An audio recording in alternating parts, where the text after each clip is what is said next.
Ready to go anywhere in style. With the help of Bella Marie Boutique, Princeton and Hopkinsville keep up with Facebook and Instagram so you don't miss a thing.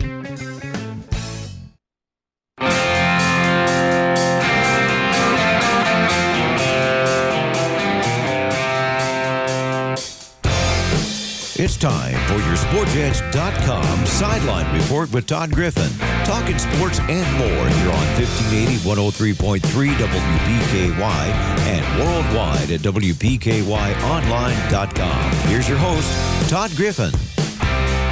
Good morning, everyone. The Sideline Report is on the air from 1035 West Main Street in Princeton, the WPKY studios. This is Todd Griffin in the studios this morning, and joining us, the WPKY Sportscast crew. Dennis Stevens is here with us. Bob Hayes is in the house. And Dennis, a big football game coming up for Caldwell County Friday night. We're looking forward to it. I mean, the kids got so much better last week. We're just looking for improvements every week, get everybody back on the field away from sickness, injuries, get everybody back and healthy. And I think this team's going to surprise some people this year. Yeah, and Bob, a big test this week over at Hoptown. It's a first road trip, and anytime you go on the road for the first time with us having a young football team, you can expect anything, Todd. But as Dennis said, I think we kind of grew up in that fourth quarter this past Friday night, so I'm looking forward to the contest. Tigers at Hopkinsville. Of course, you can hear that game Friday night right here on WPKY. A little bit later on in the show, we're going to be talking UK football with Larry Vaught, longtime sports writer and member of the Edge Media Group family. You can read Larry's work over at yoursportsedge.com. Need to get to a break. We'll be back with Dennis and Bob, though, right after this here on 1580, 103.3 WPKY. Shopping for furniture doesn't have to take forever, be a hassle, or feel like a chore. At Rooms for Less, you'll experience quality service when shopping the hottest lines the industry has to offer. A Rooms for Less sales representative will work with you one-on-one to ensure you find exactly what you need. Starting from scratch or upgrading old furniture has never been easier. You can also apply for up to 48 months of interest-free financing. Visit their Hopkinsville location on Fort Campbell Boulevard, next to McDonald's. Come shop with Rooms for Less today, your local furniture and mattress headquarters. This is Alan Watts with Your Ag Edge, inviting you to join me Monday through Friday at 5:30 a.m. for the WPKY Morning Ag Report. We check in daily with Caldwell County Agriculture Extension Agent Shane Bogle. Get the latest from fellow farm broadcaster Max Armstrong. Take a look at the latest livestock market reports. Hear the latest edition of Traveling the Bluegrass and check the opening grain market with Hopkins Elevators' Ben Westerfield. That's the Morning Ag Report from Your Ag Edge Network on 103.3 FM and 1580 AM WPKY. Imagine this. It's late at night, it's cold and dark, and you have a flat tire. One never knows when old Bessie's going to cause you problems. There's only one place to call, Wallace Towing and Recovery in Princeton. Wallace Towing and Recovery is a 24/7 towing and recovery service. You can count on Wallace Towing and Recovery to get you safe and back on the road or to a repair shop. Wallace Towing and Recovery will jumpstart your vehicle, change a tire, deliver gas, unlock a door, or haul to the garage or scrapyard. Wallace Towing and Recovery has you covered in Princeton and surrounding areas. Call Wallace Towing and Recovery. Check them out on Facebook, and when you need a tow or roadside help, call Wallace Towing and Recovery at 270-963-9081. When the Caldwell County Tigers play, they play on 1580, 103.3 WPKY and worldwide at WPKYonline.com. This Friday night, the Tigers are on the road as they tangle with the Hopkinsville Tigers. Our coverage kicks off with your Sports Edge Football Friday, powered by Hopkinsville Community College this Friday night around 5:30 after your 5 o'clock WPKY News Edge. Then we'll head to the stadium to join the WPKY sports crew. This is the Sideline Report on 1580, 103.3 WPKY. Thanks for tuning in this morning. Dennis Stevens and Bob Hayes in the studio with us. A little bit later on, we'll be joined by Larry Vaught and get to talk some UK football with him. Do want to mention our linemen of the game from the last two Caldwell County football games. These are our C3 linemen of the game. From the Christian County contest, it was Connor King. And from last week against Madisonville North Hopkins, Drew Davis was our lineman of the game. The power lineman brought to you by C3 Electric. C3 Electric, selling and servicing Generac generators, new construction, remodels, and more. With over 24 years experience, you can trust C3 Electric for quality service and installation.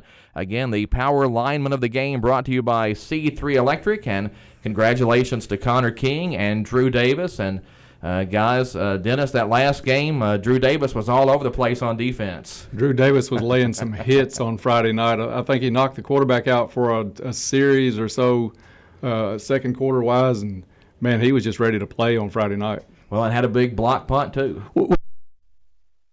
Which I'll in the interview I'll have with Will on Friday night that our front three were responsible for 27 tackles, so they got after it in the Madisonville game, which we were very happy to see. Yeah, going to need another effort like that this Friday over at Hopkinsville. Absolutely, and here again in Western Kentucky, I'm finding it very hard to get information on teams that don't send in their stats to KHSAA, and it's frustrating to know who's leading Hopkinsville, who their better players are, what their stats are. You just can't get stats anymore. Yeah, I'm not sure why the statistics have been so hard to come by this year, because I didn't hardly know anything about Madisonville North Hopkins last week going into that game. We didn't either. We had no clue as to who we should focus on. Yeah, we talked to one of their assistant coaches before the game just to find out their quarterback situation, where they started the Davis kid, I think it was, and had the other kid come in and play most of the football game except when he went out after that big hit by Davis on him. But it's hard to get it off of the KHSAA because I don't know who's responsible at different schools for putting those stats on, but they're just a little lax in it this week. Nothing for Hopkinsville. We know they've lost 2 games to some pretty good teams, and only 2 field goals so far this season. So offensively, don't really know what to look for. Yeah, going to be an interesting game this week, and of course a big win for the Tigers last week over Madisonville North Hopkins. You know, the people who left at the end of the third quarter missed a great ball game.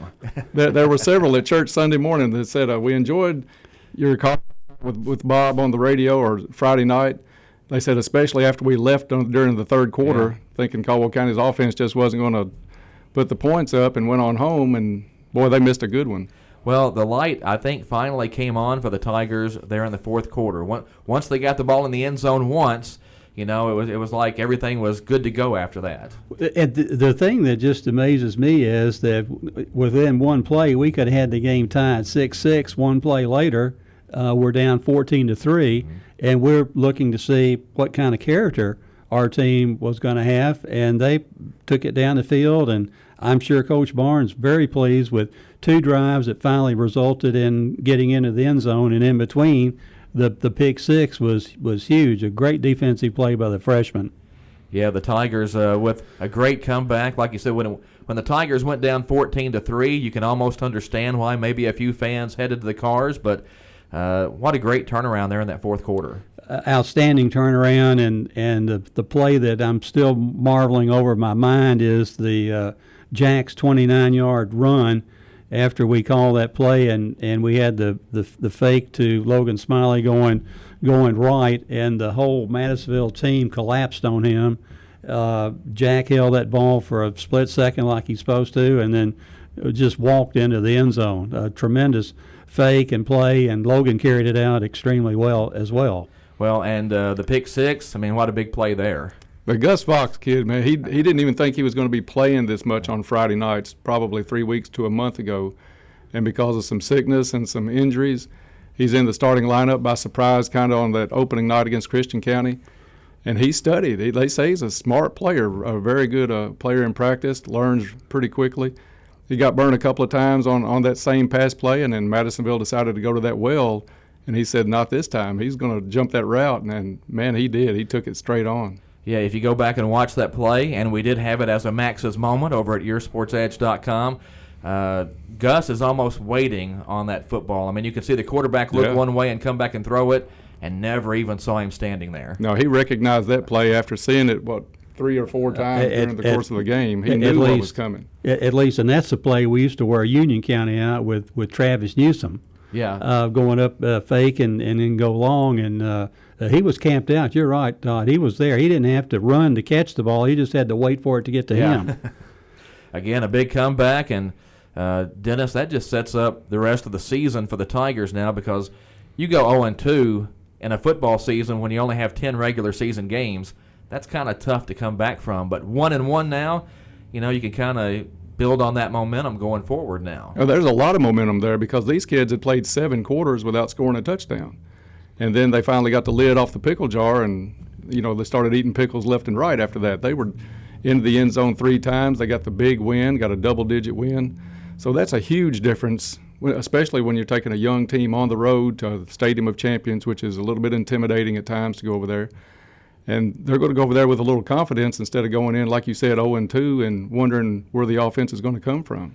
Well, and I was thinking about this the other night once we got the lead over Madisonville, that typically in the past the Tigers have had trouble running the clock. It's been kind of a speed-up offense and still throwing the screens and those kind of things. But, Bob, I think this year's team is a little more adept at taking that time off the clock and being deliberate. Well, you're right, Todd. When we have tried to run out the clock in games where we've had to lead and we were having to throw the ball, any drop pass kills the clock. So you don't burn up 30 seconds in that situation with the clock being arrested.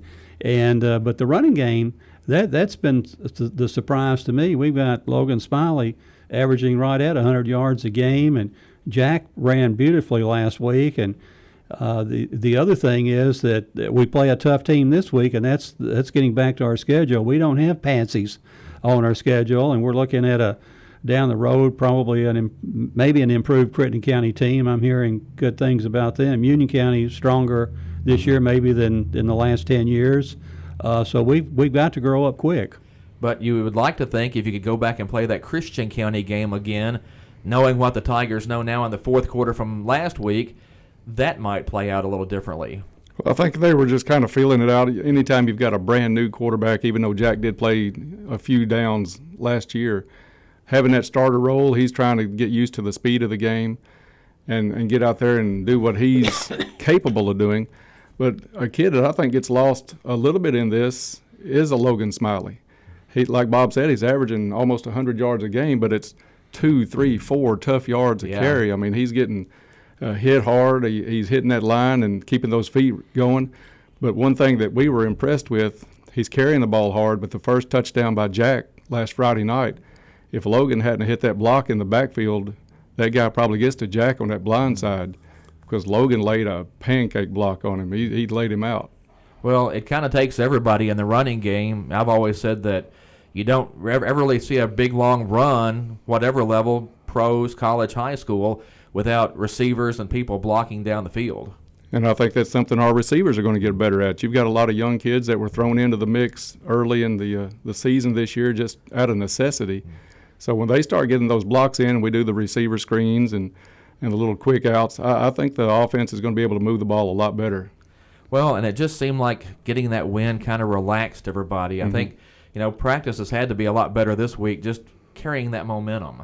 And the other thing that I always like to see in our football program is what the JV kids do. And we had a JV game this past Monday night and won that one 8-6. So that gives those kids confidence, and a lot of those are being used in the game as reserves and things of that nature. So just confidence, I think, is building, and we're hopefully we'll keep our momentum going this Friday night. Talking this morning with Dennis Stevens and Bob Hayes, the WPKY sports crew. Need to get to a break here on the show, but we'll be back with more on the Sideline Report after this on 1580, 103.3 WPKY. Your WPKY Weather Edge Weather Center forecast is brought to you by Kay's Kitchen. From the Weather Edge Weather Center, sunshine today with a high 82 degrees. Mostly clear tonight, low 57. Mostly sunny on Friday with a high 83. Chance of a shower or thunderstorm back in the forecast on Saturday with a high 83 degrees. Once again, our forecast today, sunshine with a high near 82.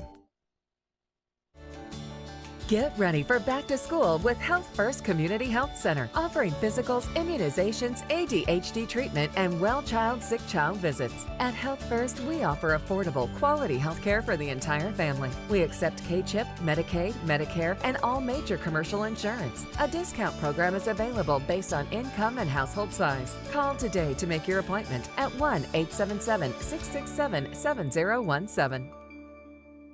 You can always expect great things at Planters Bank. When we say expect great things, what we're really saying is Planters Bank is here to provide the financial services you need.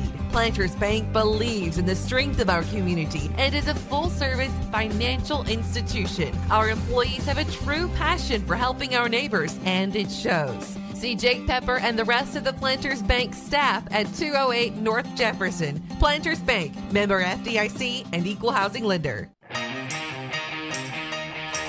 Back on the Sideline Report here at 1580, 103.3 WPKY. Dennis Stevens and Bob Hayes in the studio with us this morning, and we're talking a little football. I do want to kind of change the subject a little bit on you guys, though, here. I want to talk about a couple of guys, and one of them was Danny Beavers that we lost last week. Got the word last week that he had died, and I know a lot of people are going to remember Danny Beavers as Princeton mayor, but I remember Danny Beavers as the guy at the ballpark, the coach of the Tiger baseball team, the guy that gave me my first job. I mean, it's hard for me to think about Danny Beavers and sports and not kind of think about my own job here a little bit. Well, Todd, I'm in the same boat as you are. Danny gave me my first job, maybe I was 12, and he wanted me to wax a couple of cars across town at his house, and I would put the bucket with the sponge and the wax on a bicycle and go over there, and that was my first job with him. But I remembered he was always at the baseball park when I played for the Sports Sox or even the Cubs in AAA. And he was always at the ballpark, and it was a face you recognized year after year, and we got to grow to be really good friends later on, and he's sure one that's going to be missed. Well, and my memory with Danny goes back to 1959 when my twin brother Bill and I got to come in from the country and play Little League Baseball. We were teammates with Danny. Danny pitched and played short for the Kiwanis Cardinals. I was the first baseman. My brother caught, and so we've been friends with Danny for a long time. And then when we moved into the city from the country, we would go by his house. He had a little mini 3-hole golf course set up in his backyard. That's what, and we would chip over a garage, and he had 2 sand greens and a grass green and mess around. He got us into golf. So he's and a classmate. We were in the same high school graduating class. So, it's just sad to see him go. But when I think of Danny, I think of baseball. Well, I had him as a teacher at the high school as well, but I remember the first kind of job I had was keeping stats and keeping the book at the ballpark, and that was before I even was old enough to drive, so Danny would always drive me home out to the boonies after the game just, so I could have that opportunity to go out there and work. Well, he had a great heart, a big heart, and certainly loved the youth programs here, loved the city of Princeton, and he, as we all know, will be missed. Well, and a great example because, I never saw Danny wait on anybody else to do anything, that if something needed to be done, he jumped in and did it. So I think that's a great example to put out there for people. Oh, so much work that he did over by the youth fields, the t-ball fields out in that area when it was tennis courts and just a bunch of mess back in the day. Danny was out there working, trying to clean it up, and did a lot of things out of the public's eye that went unnoticed by a lot of people, but he was a hard worker and loved that area out there. Yeah, I was going to say a lot of those things nobody ever saw. He just did them. Mm-hmm. Absolutely, and wanted no credit for that. It's just laid back, low-key kind of person he was. Moving on a little bit here, we want to talk about Jay Davis being inducted into the Western Kentucky University Athletic Hall of Fame. My first thoughts on that, and Bob, I have this on my notes, about time. Well, that's what we heard yesterday. Jay is a member of the Kiwanis Club, and we had a meeting yesterday, and we were talking about that, and he was going over records and things like that he said, and yet he had to wait 40 years plus to get inducted. But as they say, it's about time and well-deserved. Well, and Jay told us he played at Henderson City School, so that would make him a Flash, right? That would make him a Flash, not a purple Flash, but a Flash. So that's going to be interesting for him to be in there. I'm sure there's some other people with local ties already in the Western Kentucky University Hall of Fame. Well, for sure we know the Smith boys are, and I don't know if DT is in the Hall of Fame up there, or I'm not sure. I'll have to check the list. But no, there are other Princeton athletes in that hall.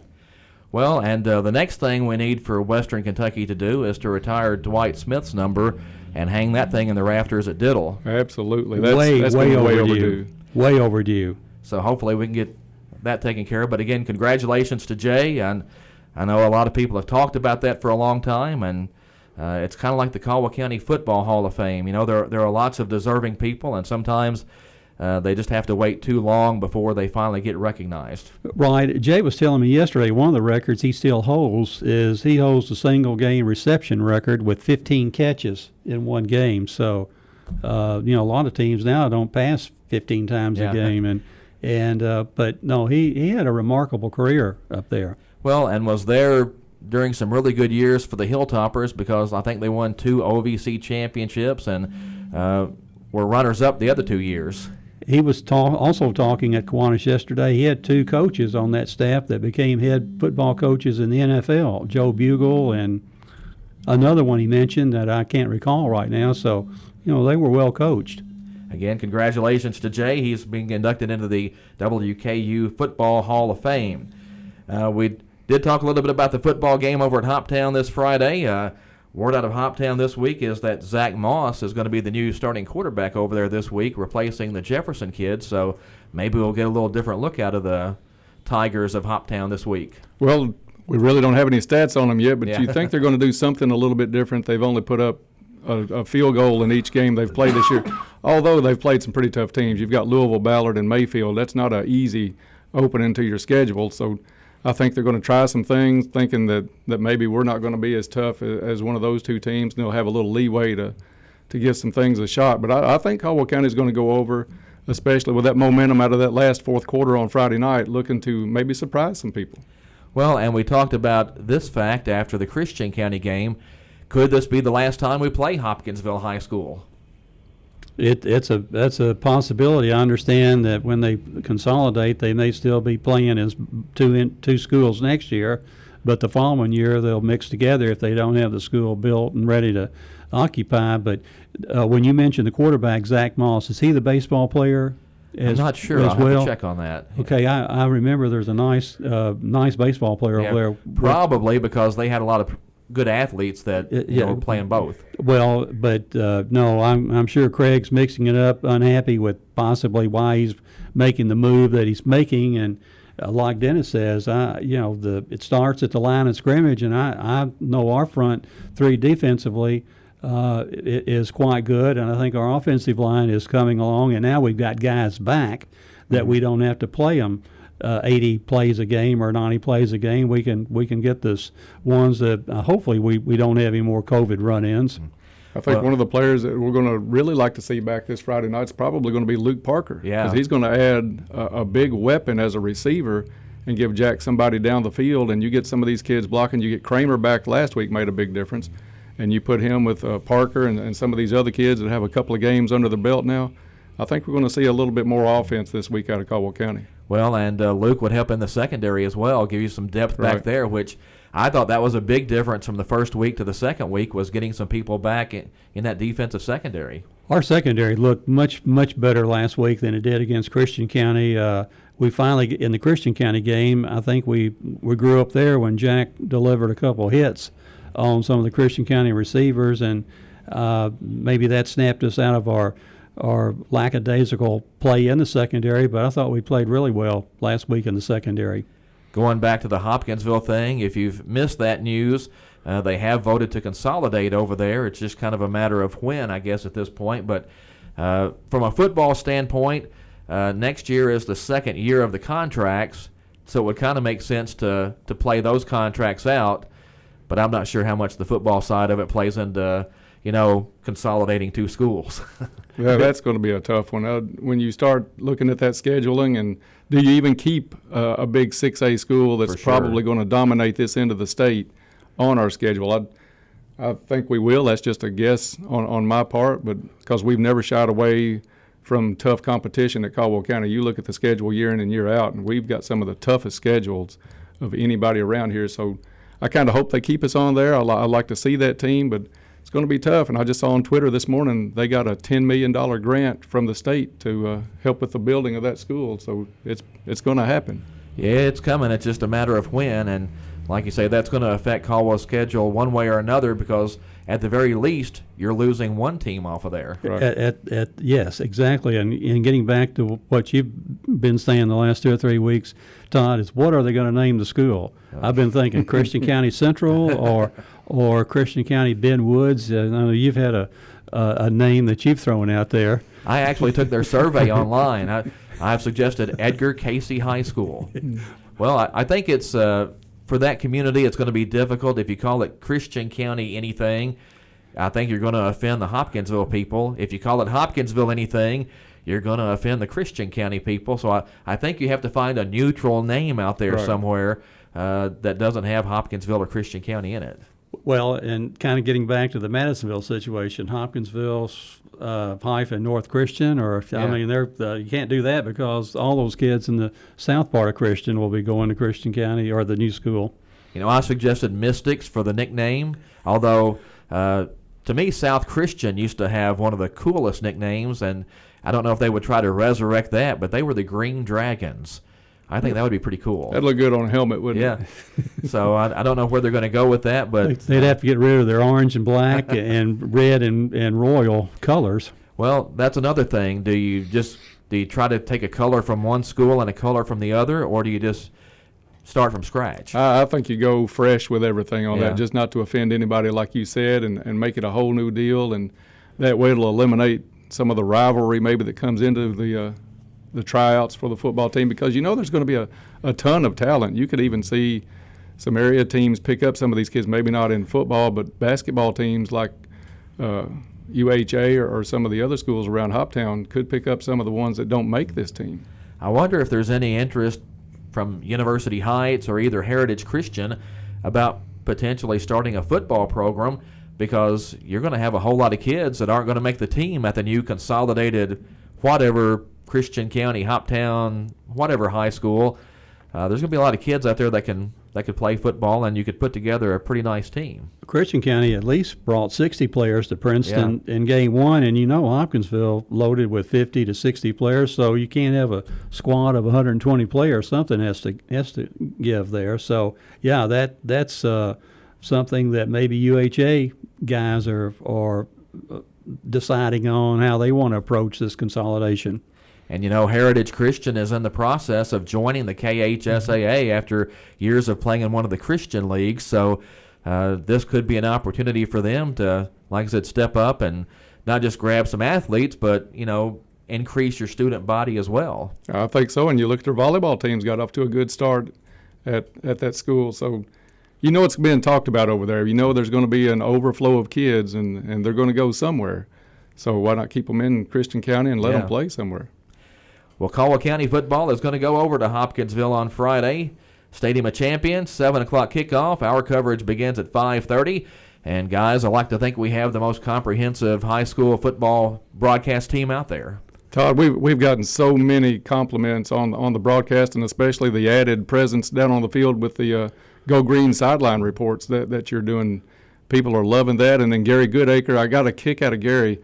Said he was going to name his band, if he ever started a band, Gary and the Stats. So we're looking for Gary and the Stats, the musical, coming up on one of these Friday nights. But I think you're right. Together, we're having a lot of fun, but I think people are noticing the effort that this station and the ownership is putting into Friday night football. And I have to back up what Dennis says. I've had 3 people tell me this week that just coming home after the game, they're intrigued by how the show continues to function and function on football and that. But it's great to be part of a setup that's professional, and I think that's hopefully what we are. And down on the field, getting up to date, because we in the booth we have to guess sometimes what these penalties are, and you're down on the field getting it directly from the official, and that just helps coverage. And you talk about local radio stations. How many small town radio stations are giving you basically 5 hours of coverage for sure on a Friday night, starting with Scott's regional report and ending with the pre or the post game show? That's a lot of coverage for high school football. I was just going to say the next thing we need to do is get the referee mic'd up so we can hear what they're saying down there. Well, I'd like to get them so that they learn how to do the signals and without going into like they're first graders and whatever. We can't tell those sometimes from the field. Well, I appreciate you guys coming in this week and look forward to the broadcast Friday over at Hoptown. Well, we thank you for having us this morning. We're having a ball with it. It's our 7th season, and we're just having a lot of fun. Thank you, Todd. That's Dennis Stevens and Bob Hayes. Going to continue on the Sideline Report after this timeout here at 1580 103.3 WPKY. Your WPKY Weather Edge Weather Center forecast is brought to you by Cozy Living Interiors and Boutique.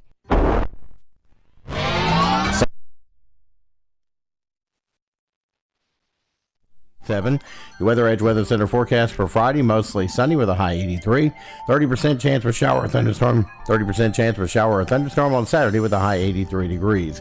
Once again, our forecast today, sunshine with a high near 82. Trice Hughes has been serving Western Kentucky for over 60 years. Their experienced sales force, ASE certified techs, and all the friendly folks at Trice Hughes have worked to become your family's exclusive automotive dealer. The home team that's kept our families safe on the road for generations. From work to play and everything in between, your home team has what you need. Stop by and drive the difference. Our home team, Trice Hughes, Highway 91 North in Princeton. Goodwin Insurance Agency and Woodall Agency have great news. Effective January 1st, they have joined forces to provide even more options for all your insurance needs. Together, they provide the best prices and coverage from top-rated insurance companies and insure all lines of insurance. See Tori Hammett or Fred Foltz or go to insurewithgoodwin.com for more information. Don't pay too much for your insurance. Let them shop for you and save today.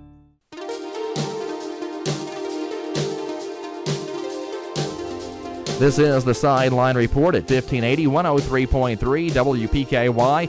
Again, thanks to Dennis Stevens and Bob Hayes for coming in and being on the show this morning. Tiger football over at Hopkinsville this week. Friday night, 7 o'clock is kickoff time. And, of course, pregame coverage here on WPKY begins at around 5:30 with the Your Sports Edge Football Friday.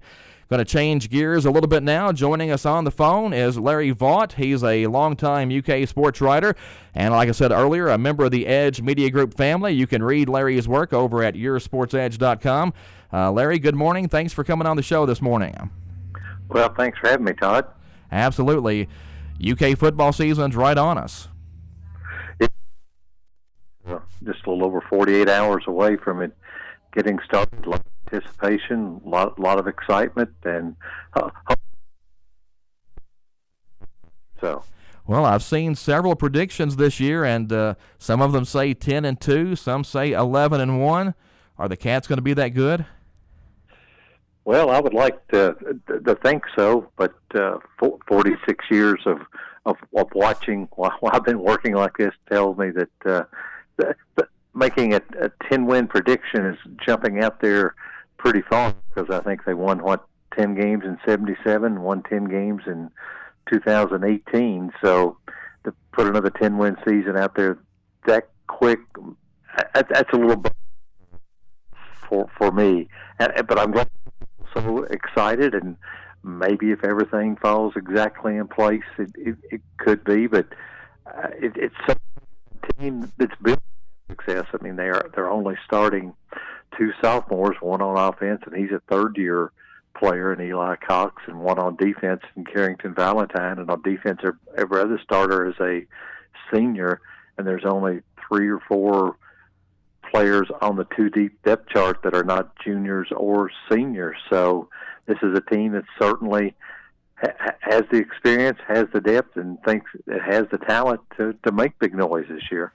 Yeah, I'm kind of like you, though, as a longtime UK football fan myself.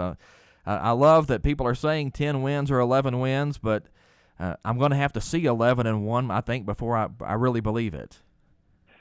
Yeah. I'm with when you look at that stretch of Florida, LSU, and Georgia 3 weeks in a row, and you're talking 10 or 11 wins, that's a pretty brutal stretch to think you're going to survive it. I mean, I keep hearing people talk about, well, LSU's down, Florida's down. Yeah, but even when they're down, they're still pretty good. And Georgia, I think, is going to be really, really good. I think those that are thinking UK can beat Georgia, they are seeing things on that Georgia roster that I don't see. I think Georgia's going to be really, really good this year. Well, no doubt, though, Mark Stoops has done a great job of kind of building the talent there at UK to the point that people kind of expect them to win a little bit now. Yeah. Point that, let's say, if Kentucky wins 8 games and people go, oh, they only won 8 games this year. Well, go back and count how many times they've won 8 games in the last 50 years, and it's not very many. So, I mean, it's great to have expectations, but you got to be a little bit realistic about it too. And I hope saying, yeah, I was way too pessimistic thinking that an 8-4 season would still be a good season. I hope I'm the one that's everybody's talking about. Yeah, he was just way underplaying this team. Just didn't know what he was talking about, or wasn't near optimistic enough, or something like that. But again, I think when you play in the SEC and you see the teams that you have to play, if you could get to 8 wins, you're really, really happy. Anything other than that is just terrific. Well, is a lot of the optimism this year coming because the offense looks like it's going to be so improved this year? Well, a good bit of it, people think that with the addition of Will Levis and Wandale Robinson, two transfers, and the hiring of Liam Cohen as the offensive coordinator, that you're going to kind of have a more modern offense, and hopefully that'll translate to more wins. But the running game's been pretty good to Kentucky too. That's what they kind of built their hat, or built their program up. And I don't think you're going to see them abandon that. But to me, when you just look up and down that roster, and you just don't see huge gaps that make you worry, and everything, that you think this team's got a chance just to be pretty solid everywhere up and down the roster, and that's what you want to have, and that's what this year they finally have. Well, and Kentucky fans love their quarterback, and is the Levis kid that good? Because from what I was hearing over the summer and the first part of football practice was that there was a quarterback competition, but everybody was basically saying that Levis was the guy. Well, he certainly was the one that Liam Cohen went out and recruited. So there's not much doubt that's who Liam thought would be the best fit for his offense. And everybody you talk to over there says nothing but good things about Will, whether it's players, coaches, anybody over there. And he's impressed everyone with his arm. I think seems like a really good leader. He certainly talks and sounds like a starting quarterback. He more than passes the look test. When I got to watch the open practice 7-on-7, he looked really good that day. But again, it's a little bit different. You get out there and you have the live action. You got these teams scheming play and be able to beat you, especially when you get into SEC play. So, and we have to remember, he wasn't a starter. Penn State wasn't the best team in the nation last year. So we'll see what happens. But I hope as good as what everybody anticipates that he will be, and there's really no reason to think that he won't because of what all the coaches are telling you. Well, and a lot of people are looking at that running back core and the offensive line, and if there's been a strength on that UK offense the last couple of years, it's definitely been that running game. It sure has, and you've got Chris Rodriguez, some say the best returning running back in the SEC, if not certainly one of the top 2 or 3. And you've got a terrific, it looks like, offensive line, again, that you're going to build around Darian Kennard. And if Dare Rosenthal, the transfer from LSU, is just everybody thinks there, then you certainly have 2 big-time tackles to build your offense around. I think Luke Fortner moving to center, that's an interesting move. Anxious to see how that's going to work out. Of course, Kenneth Horsey started at guard last year and played well. And then you've got Eli Cox, who was a low 3-star recruit out of West Jessamine. It came in there and kind of, I think, surprised everybody by winning that starting position at right guard. He's a redshirt sophomore, so really happy for him because he's a really nice young man and just worked his butt off to get there, and one of those kind of stories you like to see. So, but I think deep in that offensive line, Eric Wolford has said that. We'll look at them in open practice. It looked that way, and from the people that I've talked to that got to see the scrimmages, I they played a lot of guys, and there's not a whole lot of difference when they're playing 10 deep. Yeah, that's a big plus to be able to rotate those guys in. And, I'm kind of like you, Larry. Like I said, we've seen UK football for a while. There's been years where Kentucky struggled to find 5 guys up front. Yeah, that's exactly right. I mean, and it's kind of that way all across the board. They're pretty deep in the defensive line. I think they are maybe a little bit deeper at receiver than what people think. I think they've got some returning guys that are maybe better players than what they've been given credit for, because they didn't have a quarterback that was great at getting them the ball the past couple of years. And now I think they can be better. I think some of these freshmen they brought in are pretty good players also. I think over on defense, you look at the linebacker spot, not for reasons between injury, players leaving to the NFL and all, but they got 2 freshmen in there that I think the 2 freshman linebackers are probably the best players in the freshman class, and Trevin Wallace and Martez Thrower are both listed on the 2 deep depth chart. And I think you're going to see them a lot on special teams, but also a lot just on every down plays. And it wouldn't surprise me at all by mid-season if Wallace is not the starter there. Yeah, overall, how good do you think this UK defense can be? I think it could be really good. They're a little short on depth at cornerback right now with the 6 players they've got that are facing charges and suspended. 3 of them have been defensive backs, and that's hurt them in that one position with their depth, not their start, but with their depth, because they start Cedric Dort and Carrington Valentine, who I think are both really good players, and they've got Quadri Mosley listed at the backup at both spots. So that kind of tells you what they're worried a little bit about their depth there. But I think overall it can be really good, especially if the offense is moving the ball and putting more points up on the board, where the defense has a little bit bigger margin for error. That should help them a lot. I think when you start talking defenses in the Southeastern Conference, a lot of times you can look at those defensive lines. To me, the toughest place to recruit people is the defensive line, because there just aren't enough of those guys who are great big and can stop the run, but also athletic enough to chase people down. Yeah, that's exactly right. Because anymore in the SEC, you got to be really big, really strong, fast just to play in the defensive front. But they've got I think a proven star in Josh Pascal. I mean, he's really, really good. They got Marquand McCall, who backed up Quentin Bohanna, who's now with the Cowboys last year, and I think he's ready to kind of strut his stuff. And the good thing there is they've got 2 young guys behind him, and Justin Rogers and Josiah Hayes, that they both feel good about. And then maybe the best feel-good story on the football team would be over that other defensive end or tackle. I forget how they exactly listed, because it doesn't really matter what it is. It would be Abadi Fitzgerald, a 5th-year senior who came to the United States from Nigeria when he was 12 years old, was a basketball player, ended up being adopted by his high school basketball coach and his wife, who already had 5 kids of their own, had to sit out a year when his adopted dad changed jobs and they moved schools, and he wasn't eligible to play as a junior. And then as a senior, in only what was his 3rd year playing football, got several scholarships offers, came to UK, just kind of waited his time. He's played 18 games but never made a start, but he'll be starting on Saturday, and he's a big guy, and I would really like to see him do well. But they've got some good depth there. They got Octavius Oxendine out of North Hardin, is really a good player, and then they've won another freshman that's on the 2 deep depth chart is Khalil Saunders out of Alabama. He's a player they are really, really talking about. They think could be a future star. We're talking UK football this morning with Larry Vaught. And Larry, as we approach the season opener, do you kind of get the impression around the UK football team that everybody's really ready for this opener and just expecting big things against Louisiana Monroe? Yeah.